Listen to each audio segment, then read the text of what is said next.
माँ बताओ, तुम चाहती हो कि तुम्हारा बच्चा मुफ्त में राशन लेने जाए? बताओ, नहीं चाहती ना माँ? ये जो बोलते हैं ना कि आपने मोदी जी का नमक खाया है, बोलो वो भी हमारी कमाई का पैसा है मेरे भाई। बुलडोजर की सरकार गरीब लोगों का घर उजाड़ती है। नाना मेरे को मत जूता फेंक के मारना भाई, मैं नहीं था सत्ता में। जो लोग थे उन्हें मारने का काम जरूर कर सकते हो आप। ये वो लोग हैं जो सामने से आकर आपको चूना लगाने का काम कर रहे हैं। साथियों, कहाँ गया था वो बहुजन समाज जब तुम सत्ता में थे?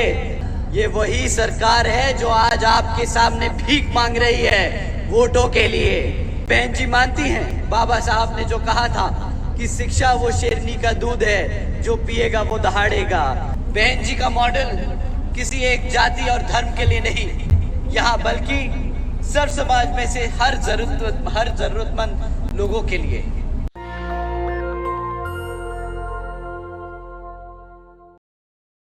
तो साथियों, चाहे दुनिया में कोई कुछ भी कहे, कोई कुछ भी कहे, अगर आप दिल से मान्यवर साहब कांशीराम जी को मानते हैं, अगर आप दिल से बहुजन समाज पार्टी की राष्ट्रीय अध्यक्ष बहन जी को मानते हैं, तो आपका वोट हमेशा हाथी को ही जाना चाहिए, चाहे दुनिया में कोई कुछ भी कहे।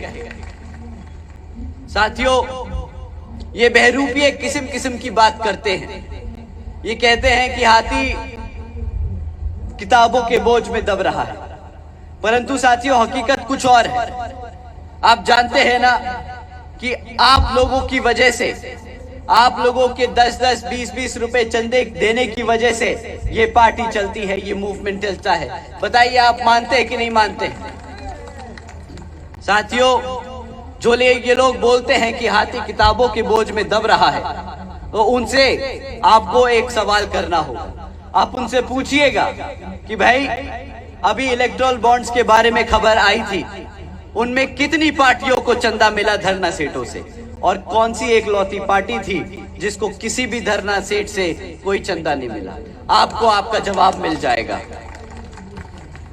साथियों, आप जानते हैं ना कि पिछले 6 साल में करीब 25 राजनीतिक दलों ने करीब 16,500 करोड़ रुपए इन धरना सेठों से लिया, परंतु आपकी बहुजन समाज पार्टी एक लौती पार्टी है जो अपने कार्यकर्ता, अपने समर्थनों के तन मन और धन से चलती आई है। तो साथियों, ये आपकी मेहनत है, ये आपकी मेहनत है कि जो आज बहुजन समाज पार्टी यहाँ तक पहुंच पाई है, एक राष्ट्रीय पार्टी बन पाई है। तो एक बार जोरदार तालियां हमारे सभी मेहनतकश कार्यकर्ता और समर्थकों के लिए। साथियों, बीएसपी केवल यहाँ उत्तर प्रदेश में ही नहीं बल्कि पूरे देश में बड़े बड़े पूंजीपतियों व धरना सेठों के सहारे से नहीं, बल्कि अपने समर्थकों, कार्यकर्ताओं के तन मन धन से अकेले अपने बलबूते पर यहाँ उत्तर प्रदेश में और उत्तर प्रदेश के साथ साथ पूरे देश में अकेले ही चुनाव लड़ रही है। और साथियों, ये इस चुनाव की बात नहीं, जब से बहुजन समाज पार्टी अस्तित्व में आई है, तब से वो आपके ही तन मन और धन से चलती आई है। तो साथियों, एक बार मैं ये मौका आप लोगों को शुक्रिया अदा करने के लिए लेता हूँ कि आप लोग अपना कीमती समय निकालते हैं, आप लोग अपनी मेहनत की कमाई से इस पार्टी को सींचते हैं और चलाते हैं। तो आप लोगों को मेरी ओर से बहुत बहुत धन्यवाद। साथियों, चुनावी समय है और विपक्षी पार्टियां आप लोगों के बीच में आकर आपसे वोट मांगने का काम करेंगी, परंतु साथियों, इस बारी आप लोगों को अंधाधुंध किसी पे भी विश्वास नहीं करना है।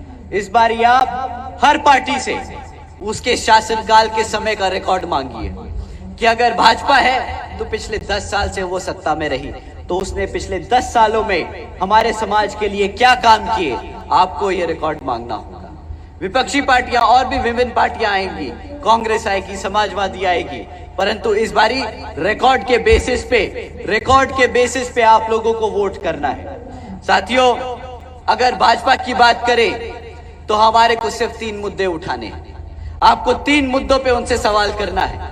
आपको सवाल करना है उन पे शिक्षा के बारे में, सुरक्षा के बारे में और हमारे रोजगार के बारे में। साथियों, अगर शिक्षा पे आपको सवाल करना है तो आप लोगों के बीच में मैं तीन जरूरी बिंदु छोड़ के जा रहा हूं जिन पे आप उनसे सवाल कर सकते हो। साथियों, क्या आप जानते हैं कि बीजेपी की सरकार पिछले 10 साल से सत्ता में है और सरकारी स्कूलों की हालत बद से बदतर होती जा रही है। हमारे ज्यादातर बच्चे सरकारी स्कूलों में ही पढ़ते हैं। कितने बच्चे हैं जो यहाँ से सरकारी स्कूलों में पढ़ के निकले हैं? हाथ उठाइए साथियों। पंडाल में सबका हाथ खड़ा है।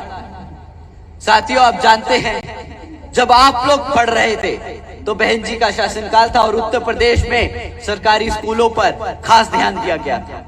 आप जानते हैं 1 लाख से अधिक पढ़ाई शिक्षकों की सरकारी भर्ती की गई थी ताकि हमारे बच्चों को सही मायने में अच्छी शिक्षा मिल सके। परंतु साथियों, जब से भाजपा की सरकार सत्ता में आसीन है तब से इतना बुरा हाल हो चुका है कि एक रिसेंट अभी कुछ पहले एक सर्वे आया था, उसमें पता चला कि ज्यादातर 8वीं कक्षा के बच्चे ना गुणा भाग कर पाते हैं ना अंग्रेजी में बात कर पाते। साथियों, अगर हम अपने बच्चों को ठीक तरीके से पढ़ा लिखा नहीं पाएंगे तो कैसे उनको अपने पैरों पर खड़ा कर पाएंगे? हमारे यहाँ बड़े बुजुर्ग बैठे हैं, हमारी माताएं बैठी हैं। बताइए माँ, आप बताइए कि आपको लगता है अगर आपका बच्चा पढ़ लिख नहीं पाएगा तो क्या आप कभी अपने पैरों पर खड़ा हो पाएगा कि नहीं? बताइए, नहीं। साथियों, शिक्षा वो ऐसी चीज है जो अगर कोई सरकार जिससे खिलवाड़ करे वो आपका भविष्य खराब कर सकती है, वो आपका भविष्य खराब कर सकती है। साथियों, बाबा साहब ने एक बहुत अच्छी लाइन बोली थी। बाबा साहब ने एक बहुत अच्छी लाइन बोली थी। बाबा साहब कहते थे कि दोस्तों, कि भाइयों बहनों, शिक्षा वो शेरनी का दूध है जो पिएगा वो दहाड़ेगा।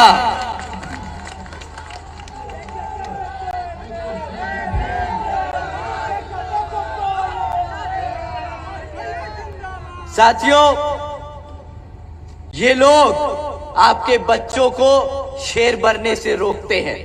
ये चाहते नहीं कि हमारा युवा जिस तरीके से दहाड़ सकता है वो दहाड़े, क्योंकि जब युवा दहाड़ता है तो बैठे बैठे जो गद्दी में बैठते हैं ना, उनकी भी हालत खराब होने लगती है।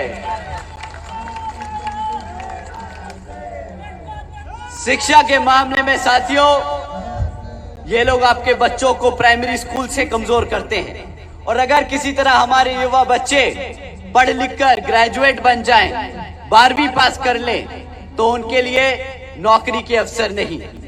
आपको कितनी बारी सुनने को मिलता है कि बच्चे हजारों की संख्या में, लाखों की संख्या में सरकारी भर्ती के लिए एग्जाम के पेपर देते हैं और वो पेपर कुछ दिनों बाद क्या हो जाता है? लीक हो जाता है। साथियों,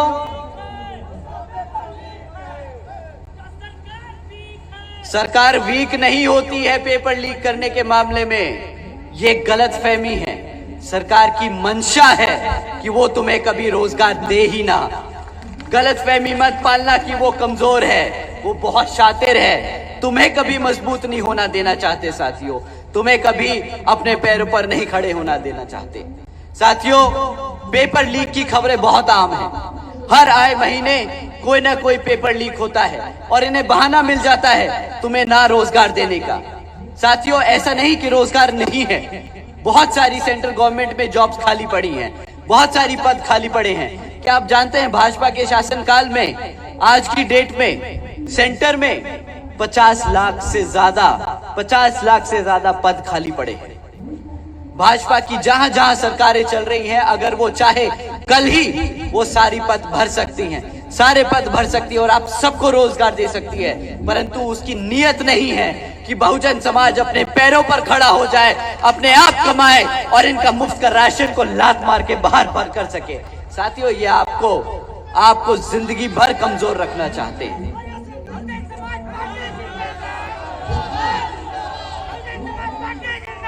साथियों,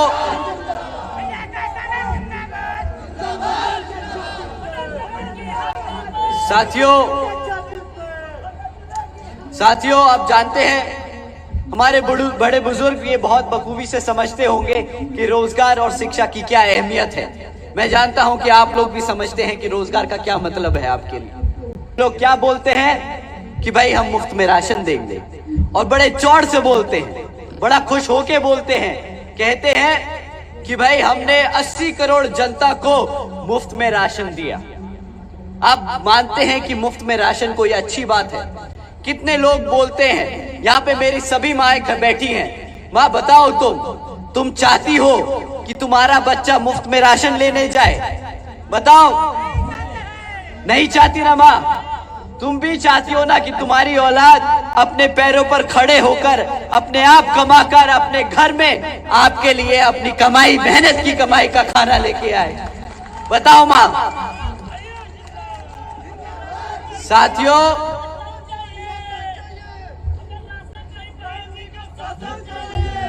राशन नहीं चाहिए, बहन जी का शासन चाहिए। बिल्कुल, इस बारी अगर आप लोगों ने सही जगह वोट डाला तो बहन जी का शासन यहाँ नहीं बल्कि पूरे देश में होगा, पूरे देश में। साथियों ये लोग कहते हैं कि इन्होंने 80 करोड़ जनता को मुफ्त में राशन दिया। इसकी कीमत हम लोग मुफ्त का राशन लेकर नहीं, जो हमें इसके बदले मिलना चाहिए था उसको गवा कर चुकाते हैं। साथियों आप जानते हैं कि कितना आपको राशन मिलता है और उसके बदले आप कितना उसको चुकाते हो? आपको कितने का राशन साल का मिलता होगा बताइए? 12,000, ज्यादा से ज्यादा 12,000 रुपए का साल का राशन मिलता। क्यों माँ बताओ? 12,000 से ज्यादा का राशन तो नहीं मिलता होगा ना तुम्हें? नहीं। आपको पता है कि अगर आपका लड़का, आपकी बेटी सरकारी नौकरी पाए, क्लास 4 की भी नौकरी पाए, तो वो महीने का कम से कम 20 से 25,000 रुपया कमाएगी। मतलब साल का 2.5 लाख रुपया। ये आपको 12,000 का राशन देकर 2.5 लाख का चूना लगाने का काम कर रही है। ये जो बोलते हैं ना कि आपने मोदी जी का नमक खाया है, बोलो वो भी हमारी कमाई का पैसा है मेरे भाई। वो भी तुमने नहीं कमा के दिया है, वो भी मोदी जी का नमक नहीं है, वो भी मेरी मेहनत की कमाई जो मैंने इकट्ठा करा है, जो मैं सामान खरीदता हूँ, जिसपे जीएसटी जमा करता हूँ, उसका पैसा है जो तुम हमें राशन की ओर में देते हो।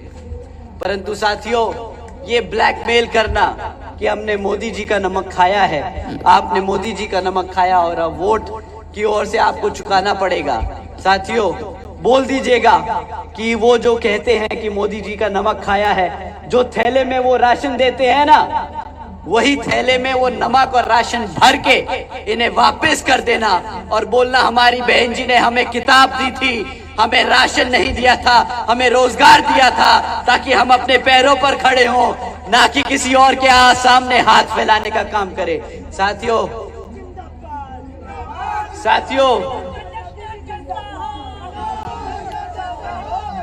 मुफ्त का राशन नहीं चाहिए, रोजगार चाहिए।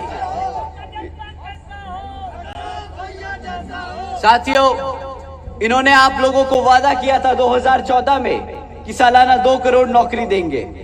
अब 2 करोड़ नौकरी नहीं आई। उन्होंने ये भी कहा था कि महंगाई कम करेंगे। यहाँ पे कितने लोग हैं जिनको महंगाई महंगी लग रही है और कितने लोग हैं जिनको लगता है महंगाई कम हो गई? बताइए किनको लगता है महंगाई कम हो गई यहाँ पे? ना मेरे को मत जूता फेंक के मारना भाई, मैं नहीं था सत्ता में। जो लोग थे उन्हें मारने का काम जरूर कर सकते हो आप। कितने लोगों को लगता है महंगाई बढ़ गई? सबको लगता है महंगाई बढ़ गई? बिल्कुल भाई साहब, जो 2014 में 400 रुपए का गैस सिलेंडर था, आज उसकी कीमत क्या पहुंच चुकी है? 1200, अभी 1200 है। जरा आज का मतदान होने दीजिए, अगले मतदान होने से पहले वो गैस का सिलेंडर का दाम गिरा देंगे और जिस दिन अगर गलती से सत्ता में आ गए तो फिर वही दाम जो अभी गिरा रहे हैं वो फिर से इसे 1100-1200 रुपए कर देंगे।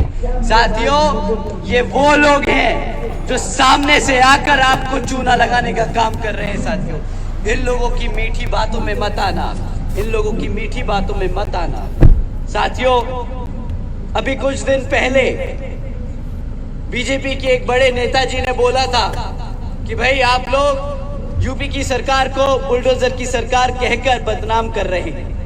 उन्होंने कहा था कि जो लोग यूपी की सरकार को बुलडोजर की सरकार बोल रहे हैं उन्हें अपने आंखें खोलनी चाहिए और देखना चाहिए कि कितना डेवलपमेंट, कितना उद्योग यहाँ पर यूपी में आया है। साथियों, वो हमारे बड़े नेता हैं, वो देश के एक बहुत ही ऊंचे पद पे बैठे हैं। तो जब वो कहते हैं कि हमें अपनी आंखें खोल के देखनी चाहिए कि यूपी में क्या क्या काम हुए, तो हमने बिल्कुल वही किया। हमने अपनी आंखें खोली और देखा कि किस तरह पिछले एक साल में यहाँ यूपी में 65,000 से ज्यादा हमारी माताओं बहनों पर अत्याचार के केस दर्ज किए गए। बताइए साथियों, क्या यही है डेवलपमेंट का नाम? क्या यही है विकास? कि हम अपनी बहन बेटियों को सुरक्षा नहीं दे पा रहे, क्या यही है विकास? बताइए। नहीं साथियों, बहन बेटियों को नहीं सुरक्षा दे पाए विकास के नाम पर। दूसरी ओर जब हमने और इंफॉर्मेशन ढूंढने की कोशिश करी और जानकारी हासिल करने की कोशिश करी, तो पता चला कि 400 से ज्यादा किसान भाइयों ने पिछले साल ही यहाँ यूपी में अकेले आत्महत्या करी। इनकी गलत नीतियों के चलते रहते हमारे किसान भाइयों ने आत्महत्या करी। यही है डेवलपमेंट का नाम? बताइए साथियों, क्या यही है डेवलपमेंट? साथियों, इनकी जो विफलताएं की लिस्ट है ना, वो बहुत लंबी है। चाहे वो क्राइम हो, चाहे वो लॉ एंड ऑर्डर हो, चाहे वो डेवलपमेंट हो, चाहे वो रोजगार हो, ये सरकार किसी भी मुद्दे पर आज आप लोगों के सामने, आपके बीच में आकर वोट नहीं मांग सकती। क्योंकि जब आप इनसे सवाल करोगे कि क्या मेरे बेटे को रोजगार मिला, क्या मेरी बेटी को शिक्षा मिली, क्या मेरे बड़े बुजुर्गों को सुरक्षा मिली, इनके पास हर चीज का सिर्फ एक ही जवाब होगा, नहीं भाई, नहीं हम दे पाए, नहीं दे पाए हम रोजगार, नहीं दे पाए हम सुरक्षा, नहीं दे पाए हम यहाँ पर सेफ्टी और सिक्योरिटी। साथियों, ये लोग आप लोगों से वोट मांगने के लिए और मीठी बातें करेंगे। कहेंगे कि भाई हमने राशन तो दिया था, तो अब आप लोगों को वोट तो देना पड़ेगा, परंतु आप बताइएगा कि रोजगार का वादा किया था, राशन का नहीं। इसलिए जब रोजगार आएगा तब आप लोग हमारे बीच में आना। जब तक रोजगार नहीं है तब तक आप लोगों की शक्ल देखने की हमें जरूरत नहीं है। इसी तरह कांग्रेस भी आप लोगों के बीच में आएगी।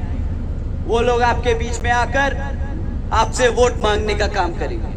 वो आजकल कह रहे हैं कि हम सभी SC ST OBC व पिछड़े समाज को रिजर्वेशन का कोटा बढ़ाकर देंगे।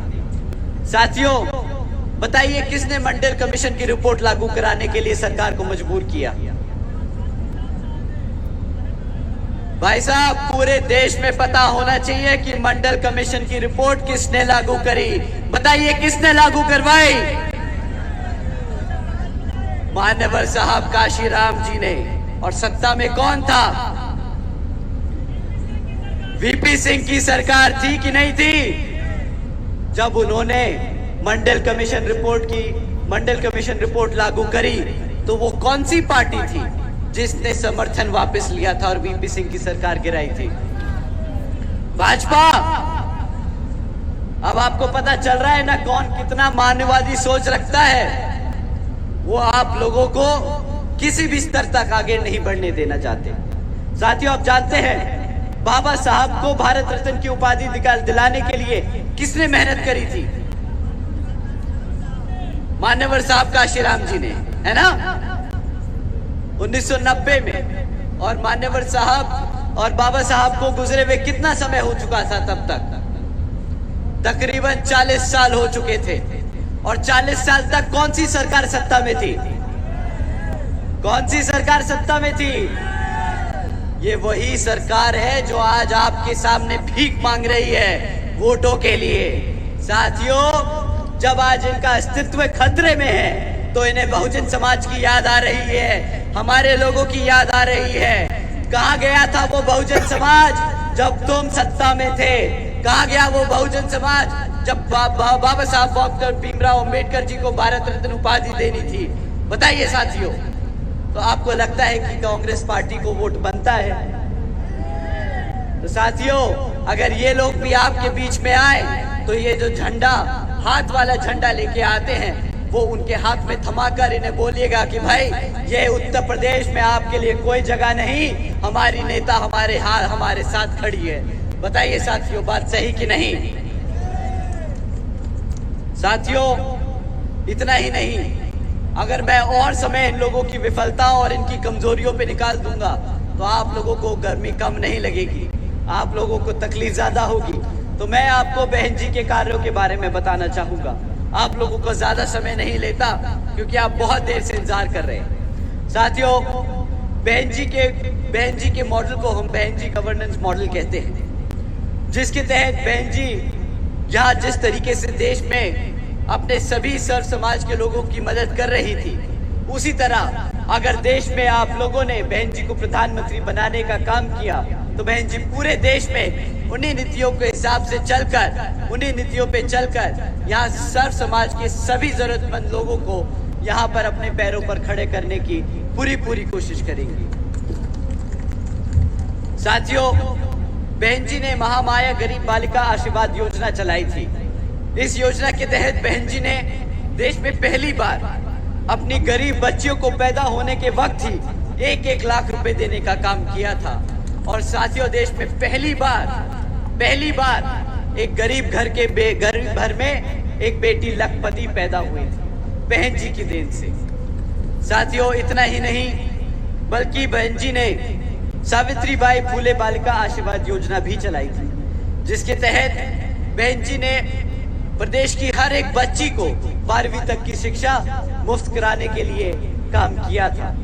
साथियों, बहन जी ने अपनी हर एक बच्ची को 12वीं तक पढ़ाई करने के लिए बिल्कुल जी जान से ये योजना लागू कराई, क्योंकि बहन जी मानती हैं बाबा साहब ने जो कहा था कि शिक्षा वो शेरनी का दूध है, जो पिएगा वो दहाड़ेगा। और उन्होंने अपने उत्तर प्रदेश की हर एक बच्ची को शेरनी बनाने का काम किया, क्योंकि आज यहाँ पर हमारी बहन बेटियां नहीं, हमारे घर की शेरनी है जो दहाड़ती है तो पूरा प्रदेश कांपता है। क्यों? बता दीजिए, क्यों मेरे भाइयों, बता दीजिए, आपकी बहनें दहाड़ती है कि नहीं? साथियों, बहन जी मॉडल ऑफ गवर्नेंस के तहत बसपा की सरकार ने प्रदेश के व्यवसायिक technical institutes, colleges, engineering colleges, polytechnic एवं इंडस्ट्रियल ट्रेनिंग इंस्टीट्यूट्स में हमारे पिछड़े समाज के छात्रों के लिए 27% आरक्षण, सीटों में 27% आरक्षण की व्यवस्था तय की थी। इतना ही नहीं, बल्कि सरकारी कॉलेजेस और इंस्टीट्यूट्स में जो स्टूडेंट हॉस्टल्स हैं उनमें भी 27% आरक्षण की व्यवस्था तय करी हमारे सभी पिछड़े समाज के साथियों के लिए। साथियों, इसी क्रम में बहन जी ने महामाया आवास योजना के तहत सभी SC, ST, OBC व आदिवासी समाज के परिवारों को अपना खुद का घर देने का काम किया। साथियों, बहन जी ने यही बुलडोजर से गुंडे माफियाओं के अवैध धंधे बंद किए और फिर हमारे गरीब साथियों को खुद का छत, खुद का घर देने का काम किया। यहाँ जिस तरह बुलडोजर की सरकार गरीब लोगों का घर उजाड़ती है, उसके विपरीत चलकर बहन जी ने हमारे सभी गरीब भाई बहनों को खुद का घर देने का काम किया। साथियों, इतना ही नहीं, बल्कि बसपा की सरकार के दौरान कृषि एवं संबंधित कार्यों में मिनिमम वेजेस को 55 रुपए से बढ़ाकर 100 रुपए प्रतिदिन कर दिया गया था और अन्य पिछड़े वर्गों के क्रीमी लेयर की वार्षिक आय को भी 3 लाख रुपए से बढ़ाकर 5 लाख रुपए कर दिया गया था। साथियों, ये वो छोटी छोटी स्कीमें हैं जो बहुत बड़ा इम्पैक्ट करती हैं। मुझे नहीं लगता कि हमारे युवा साथी इस चीज को आज सही तरीके से समझ पाएंगे। परंतु मेरी मानिए भाइयों, मेरी मानिए कि अगर बहन जी ये छोटी छोटी चीजें जो 10 साल 12 साल पहले बहन जी ने जब प्रतिदिन 100 रुपये महीना कर दी थी, 100 रुपये दिन की दहाड़ी कर दी थी, तो आज समझिए कि आपकी दिन की दहाड़ी कितनी बढ़ाई जा सकती है। आप लोगों के लिए ये बहुत ज़रूरी है चीज़ें समझना। साथियों, इतना ही नहीं बल्कि बहन जी ने अपने शासनकाल में 90,000 से ज़्यादा शिक्षकों को रोजगार देने का काम किया, 1 लाख से अधिक सफाई कर्मचारियों को रोजगार देने का काम किया, 2 लाख से अधिक जवानों को पुलिस फोर्स में भर्ती किया और 6 लाख से अधिक सभी अपर कास्ट समाज के कमजोर लोगों को विभिन्न विभागों में सरकारी नौकरी देने का काम किया। साथियों, बहन जी का मॉडल किसी एक जाति और धर्म के लिए नहीं, यहाँ बल्कि सर्व समाज में से हर जरूरतमंद लोगों के लिए। साथियों, कुछ ही इन जरूरी बातों के साथ साथ मैं आप लोगों से, खैर मेरे क्या, बहन जी के खासकर आदरणीय बहन जी की ओर से ये विशेष अपील है कि इस समय देश में हो रहे लोकसभा चुनाव में आप सभी लोग हर मोर्चे पर सावधान रहें, क्योंकि आपका वोट बहुत कीमती है। साथियों, कोई वोट आपका खरीद ना पाए, कोई वोट आपका लूट ना पाए, कोई वोट आपका किसी तरह भटकाकर जाया ना होने दे। ये आप लोगों को इस चीज का बहुत ध्यान रखना होगा, क्योंकि साथियों, देश के हर एक महिला, पुरुष व युवा साथी को वोट का अधिकार यहाँ परम पूज्य बाबा साहब डॉक्टर भीमराव अंबेडकर जी की बहन जी का डॉक्टर भीमराव अंबेडकर जी की महत्वपूर्ण देन है। बहुत जरूरी है कि आप अपने वोट का सही इस्तेमाल करें। साथियों, मैं आप सबसे खास तौर से अपील करता हूं कि ये समय आपस में लड़ने का नहीं। अगर कोई आपस में मनमुटाव है, अगर कोई झगड़ा है, तो आप प्लीज, आपसे दरखास्त करता हूं कि ये समय आप अपना लड़ाई झगड़ा एक तरफ कर हाथी के निशान के सामने वाला बटन दबाकर यहाँ पर अपने प्रत्याशियों को जिताइए, ताकि आपके प्रत्याशी आगे जाकर बहन जी को प्रधानमंत्री बनाने का काम करें। नेशनल दस्तक की आपसे गुजारिश है कि अगर इसको बचाना चाहते हैं तो नेशनल दस्तक को सब्सक्राइब करने के लिए रेड कलर के सब्सक्राइब बटन को दबाएं, फिर बेल आइकन की घंटी दबाएं। नेशनल दस्तक को बचाने के लिए बहुत जरूरी है कि हर खबर को शेयर करें, लाइक करें, कमेंट जरूर करें।